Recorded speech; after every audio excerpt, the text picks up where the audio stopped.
be playing Call of Duty and they run in that door.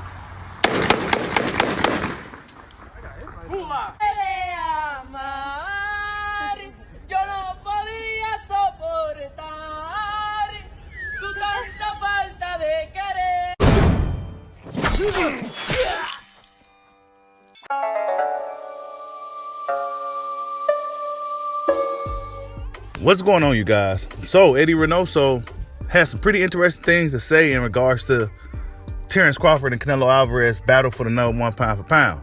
Now, a lot of outlets have Canelo Alvarez as number one pound for pound, but ESPN has Canelo Alvarez as number two, behind Terence Bud Crawford. Now, it could be a thing to where ESPN making sure they guys stay at the top, or those dudes really follow boxing, right? Because for me, I can't put Canelo over Bud. Why? Because of the fucking failed paired test and all the things that come with Canelo Alvarez. But this is what Eddy Reyneso had to say. End quote. Saul is accomplishing feats that no one else has had before in boxing. He cemented his career and legacy.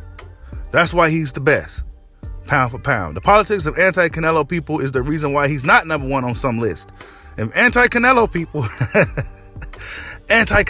that's so funny, were to vote with their guts, I would acknowledge it. But Eddy Reyneso, of course, is biased. That's his pupil, that's his friend, that's his, that's his guy. Of course he gonna say Canelo's number one over Bud. I mean, of course. But Canelo Alvarez got an impressive resume, as we all know. But when you're the money man of boxing, you are able to do these things. You are able to get names in the ring to fight you. You're not a fighter that's feared. Or when you got certain things that guys feel that they can exploit, that's when these dudes come to the door lining up to fight you. But for Terence Crawford, that's not the case. You'll get some guy that's not too known, or, you know what I'm saying, that's trying to fight him, they're looking to make a statement. And sometimes those fights are more dangerous than fighting some named fighter. Because sometimes a name is just a name. It ain't nothing in there. You know what I'm saying? If you know what I mean. But I don't got no problem, like I said before, with people having Canelo as pound for pound number one. I have no problem with it. A lot does come with him. There's a lot of bullshit, but there's a lot of good too. So you gotta kind of take the good with the bad. I think Canelo Alvarez, for me, he should have fought Andrade or Charlo along the way. These dudes been kind of chasing him since 154 days. And now these dudes talking about coming up to 168 to see you, bro. You know what I'm saying? You can't keep running from those guys. You beat one of them dudes, then hell yeah, you number one pound for pound in my book. You know what I'm saying? You beat one of them dudes, but you keep fighting these same guys coming off losses, or guys coming off poor performances, or, guys when they falling down the hill. You know what I'm saying? I need to see you fight somebody. Before this whole little argument with pound for pound between him and Bud came about, everybody was saying Canelo's fighting past primers and all this other shit and old man, but now all of a sudden, he's fighting all the best, toughest guys in the galaxy and shit. It's crazy how quick things could turn around with boxing fans. People forget so quick. But your boy Bushido don't forget. You know what I'm saying? Terence Crawford simply is that guy who can't get the big names in there with him. Is it because of Bob Arum? Possibly. Is it because Crawford may be too good for his own good? Maybe. You know what I'm saying? A lot of guys don't want to deal with that guy.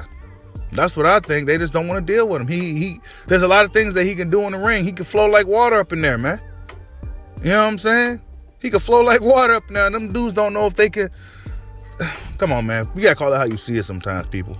You know what I'm saying? A guy that's been top of the sport for this long, and he can't get any career-defining fights. Come on, man. It's something wrong there, right? But I seen that PBC has something for Errol Spence. Who should he fight next and all this shit? You got a lot of fans saying everything but Crawford.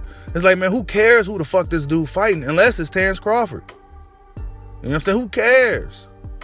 Who cares? See, people really ain't gonna care soon because the lightweights are really still in the spotlight from these guys. So they gonna have to get their shit together and make this fight for boxing. But honestly, I doubt the Spence Crawford thing happens at all. It's just one of those fights. I strongly believe that if Errol Spence Jr., wanted to fight Crawford, then it would have been happening, and we'll be talking about a rematch right now. But as far as this pound for pound stuff with Eddy Reyneso and his anti-Canelo stuff, that's hilarious. I mean, he gonna say what he wants. You know, he gonna say, hey, that's his guy. Of course he gonna say he's number one pound for pound. And I have no argument for people that do have him number one pound for pound. For me, it's all the shit that comes with Canelo, the stipulations, the rehydrations, the failed paired tests, the questionable decisions, the open scoring. There's a lot of shit that comes with Canelo Alvarez, people. You know what I'm saying? I can't overlook it anymore. You know what I'm saying? Some of the fights that look kind of funny. Like, why these dudes ain't fighting you back? It's a lot of shit. But, yeah, that's my thoughts on it. Like, subscribe, holla at your boy. Peace out.